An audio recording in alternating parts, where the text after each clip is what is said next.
A palavra de Deus está vista en el book de Isaías, capítulo 49, versículo 14 y 15. Mas Sion avisa, Senhor abandonami, y Senhor alubidami. Umue por lubida suyo cueta cría na pecho, y no tiene compasión cueyu de su mondongo. Esa quinan por lubida, ma a mí sí lo no lubidabo. Kwe palavra nang aki mi kira invitabo, pabahabo kabes, sirabuwo nang, e repetir a palavra nang di orasyon aki, junto kumi.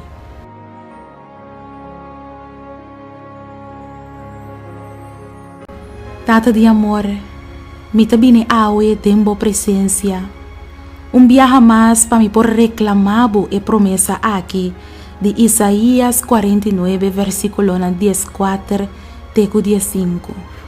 Esa que nang por lubida, ma a mí sí lo no lubidabo bo avisami awe. Oh Dios, bo avisami, kwa más y nunca lo bo lubidami. Bo avisami ku mama por lubida e yu kwa kai drumi den su mondongo, pero abo si nunca lo lubidami.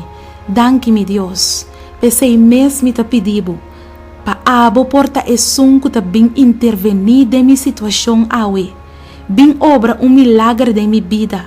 Abo conocer turlo que como está enfrentando ahora aquí mes. No abandonami, Señor. No olvidare ba mi. Bin ayudami na trabajo. Bin ayudami na casa. Bin ayudami de mi vida espiritual. Bin ayudami de mi salud. Bin obra de mi carácter. Bin obra de mi debilidad nang. Bin ayudami de mi hogar. Oh Dios, mi necesidad nanta asina hopi. Ku palavra ta kabalagami, pero danki Senhor, ku abo abisami awe, ku nunca lobo lubidami. Danki mi Deus, ku abo ku conocemi sa turcos kumiting mester, yudami e salvami, oh Senhor. Ta mi oração, en el nombre poderoso de Cristo Jesús. Amén.